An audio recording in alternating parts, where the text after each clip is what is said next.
Hello, ഇതന്നെ ഉരുളക്കിഴങ്ങ് ഒക്കെ ആയിട്ട് ഇറങ്ങിയേക്കുന്നത് മോനെ. ഇന്ന് നമുക്കേ ഈ ഉരുളക്കിഴങ്ങ് നല്ലപോലെ ചെത്തി അരിഞ്ഞ് മെഴുക്കുവരട്ടി വെക്കാം. മെഴുക്കുവരട്ടി വെക്കാൻ? മെഴുക്കുവരട്ടി വെക്കാൻ. അത് പൊളിക്കുമല്ലോ. 3-4 ഉരുളക്കിഴങ്ങും ഒരു സബോളയും കൂടെ അരിഞ്ഞ് ഇച്ചിരി അതിന്റെ അരപ്പും ചേർത്ത് നമുക്ക് മെഴുക്കുവരട്ടി വെക്കാം. അപ്പോൾ എല്ലാവർക്കും നമ്മുടെ വീഡിയോയിലേക്ക് സ്വാഗതം.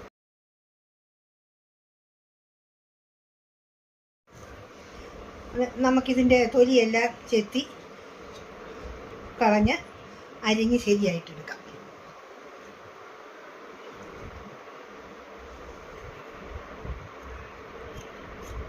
ചെറുതായിട്ട് ചെത്തിയെടുക്കാം.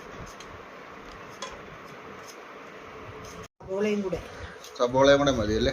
വേറെ എന്നാ നമ്മളിതിന്റെ അത് ചേർക്കുന്നത്? ഇപ്പം നമ്മളിത് ഉരുളക്കിഴങ്ങും സബോളയും ആയില്ലേ, ഇനി നമുക്ക് എന്നതാണെന്ന് ചോദിച്ചാൽ അതിൻ്റെ അരപ്പ് ചേർക്കാനുള്ളത് ശകല മസാലപ്പൊടി, ശകലം മുളക് പൊടി, ഇച്ചിരി മഞ്ഞൾപ്പൊടി, അതെല്ലാം കൂടെ ഇട്ട് ഇളക്കി അടുപ്പേ വെച്ച് വെള്ളം ഒഴിച്ച് വേവിക്കണം.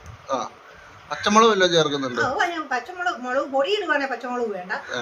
അന്നേരം മുളക് പൊടി ഇടുവാണെങ്കിൽ ഇച്ചിരി മഞ്ഞിച്ചിരിക്കും, ചുമന്നും മഞ്ഞളും മുളക് പൊടി ഇടുമ്പോൾ. അല്ല നമ്മൾ വെള്ളയായിട്ട് വെക്കണമെങ്കിൽ പച്ചമുളക് അരിഞ്ഞ് ഇട്ടാൽ മതി ഇതിൻ്റെ കൂട്ടത്തിൽ. 2 സൈസിലും വെക്കാം. ഇതിപ്പം നമുക്കൊരു ശകലം മുളക് പൊടി ഇട്ട് വെക്കാം.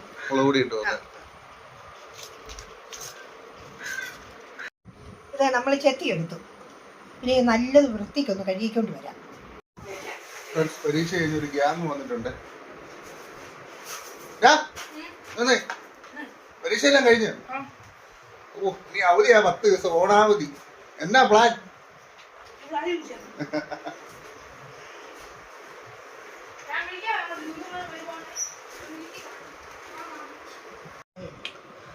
നല്ലപോലെ ചെത്തി കഴുകി വൃത്തിയാക്കി എടുത്തു. ഇനി നമുക്കത് ചെറുതായിട്ട് അരിയാം.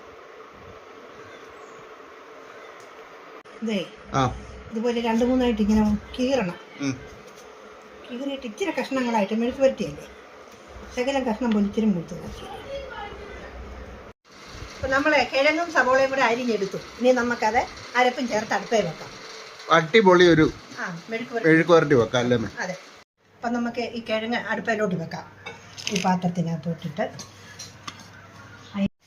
അപ്പം നമുക്കതിലേക്ക് ചേർക്കാനായിട്ട് ഒരു ശകലം മഞ്ഞൾ പൊടി, ഇച്ചിരി മീറ്റ് മസാലപ്പൊടി, ഗരം മസാലപ്പൊടി, ഇത് ശകലം മുളക് പൊടി, ഒരു ചെറിയ സ്പൂൺ മുളക് പൊടി. ഇനി നമുക്ക് അതിന് ചേരാനുള്ള ഉപ്പ് ഒരു കുഞ്ഞു സ്പൂണിന് ഇത്ര ഉപ്പ് കൂടി മതി. ഇനി നമ്മൾ അതിലേക്ക് വേകാനുള്ള വെള്ളം, ഈ ചെറിയ സ്റ്റീൽ ഗ്ലാസ്സിന് 1 ഗ്ലാസ് വെള്ളം അത് ഒഴിച്ച് നമുക്ക് അടുപ്പിലേക്ക് വെക്കാം. ചെറുതായിട്ടൊന്ന് ഇളക്കാം. ചെറുതായിട്ട് അരപ്പ് ഒന്ന് ഇളക്കി അടുപ്പിലോട്ട് അടച്ചു വെച്ച് ഒരു 10 മിനിറ്റ് കൊണ്ട് വെന്തോളും. അത്ര സമയം മതി വേകാൻ. 10 മിനിറ്റ് സമയം മതി അല്ലേ? അത്രയും മതി. കുറച്ചല്ല, അല്ലാമ ചെറുതായിട്ട് അരിഞ്ഞേക്കുന്ന കാര്യം കുറച്ച്. അപ്പം നമ്മൾ അടച്ചു വെക്കാം. വേഗട്ടെ. തീ കൂട്ടി വെച്ച് അടച്ചു വെക്കാം. വേഗട്ടെ. അപ്പം നമ്മുടെ മെഴുക്ക് വരട്ടി വെച്ചിട്ട് ഒരു 5 മിനിറ്റോളം ആയേ. നമുക്ക് എന്തോരം ആയെന്നൊന്ന് നോക്കാം അല്ലേ?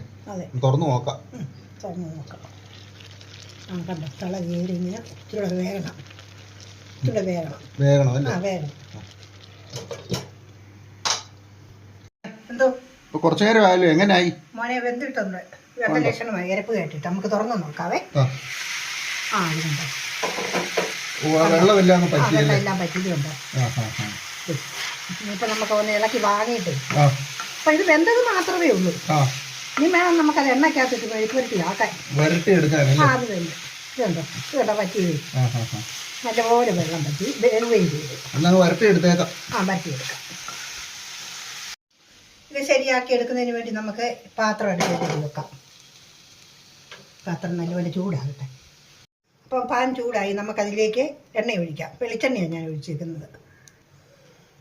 വെളിച്ചെണ്ണ ചൂടാകുമ്പോൾ നമുക്ക് ഇത് അതിലേക്ക് ഇടാം. എണ്ണ നല്ലതുപോലെ ചൂടായി, അതിലേക്ക് നമുക്കിത് കോരിയിടാം. 2 പ്രാവശ്യമായിട്ടിടാം. അത് മൂത്തെടുത്തിട്ട് അരിയിടാം. എണ്ണ കിടന്ന് ഇടയ്ക്കൊന്ന് ഇളക്കി ഇടണം 2-3 പ്രാവശ്യം. ഇവിടെ മൂത്താൽ മതി കേട്ടോ. 3/4 മൂപ്പായി. മൂത്ത് വരുന്നുണ്ട്. അതെ മൂത്ത് വരുന്നുണ്ട്. ഇനി ശകലം കൂടെ കഴിയുന്ന നമുക്ക് ഇതിന് കോരി എടുത്തിട്ട് അടുത്തത് ഇടാം. ഇത് മൂത്തിട്ടുണ്ട്. ഇത് നമുക്കിനി കോരി എടുക്കാം.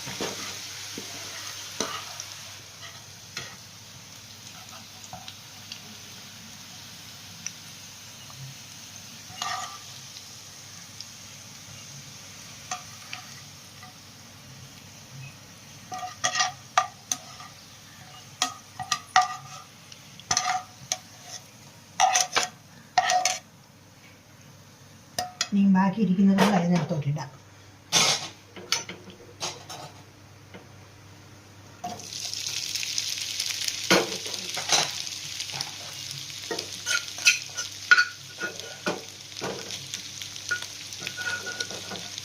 ചോറിൻ്റെ കൂടെ അല്ലേ അമ്മേ? ശകലം മോരും കൂടെ ഒക്കെ ഉണ്ടെങ്കിൽ നല്ലതാ. നല്ല സൂപ്പർ സാധനം. ഇതിലൂടെ ഒന്ന് ആക്കി എടുക്കാം. അമ്മ ഇതെന്റെ മൂത്തോ അമ്മേ? നല്ലപോലെ മൂത്ത് പോലെ റെഡിയായി. ഇത് കണ്ടോ? ഇത് കണ്ടോ മേളക്കപ്പം കണ്ടോ? നല്ല കണക്കായിട്ട് മൂത്തു. നമുക്കേ ഇതിനകത്തോട്ട് പിന്നെ കുടഞ്ഞിടാവേ. നല്ല മുരിഞ്ഞ് നല്ല അടിപൊളിയായി. വെരി ഗുഡായി ഫ്രണ്ട്സ്. അപ്പോൾ നമ്മൾ ഉരുളക്കിഴങ്ങ് നല്ലപോലെ മുരിഞ്ഞ് വന്നിട്ടുണ്ട് കേട്ടോ. അപ്പോൾ നമ്മുടെ ഇന്നത്തെ വീഡിയോ ഇത്രയേ ഉള്ളായിരുന്നു അല്ലേ അമ്മേ? നല്ല അടിപൊളി ഒരു ഉരുളക്കിഴങ്ങ് മെഴുക്കുവരട്ടി. അപ്പോൾ ഞങ്ങളുടെ ചാനൽ ആദ്യമായിട്ട് കാണുന്നവരുണ്ടെങ്കിൽ സബ്സ്ക്രൈബ് ചെയ്യണം, ലൈക്ക് ചെയ്യണം, ഷെയർ ചെയ്യണം. ഇനി ഒരു നല്ല വീഡിയോയുമായിട്ട് ഞങ്ങൾ പിന്നെ വീണ്ടും വരുന്നതായിരിക്കും. Okay bye. ബൈ.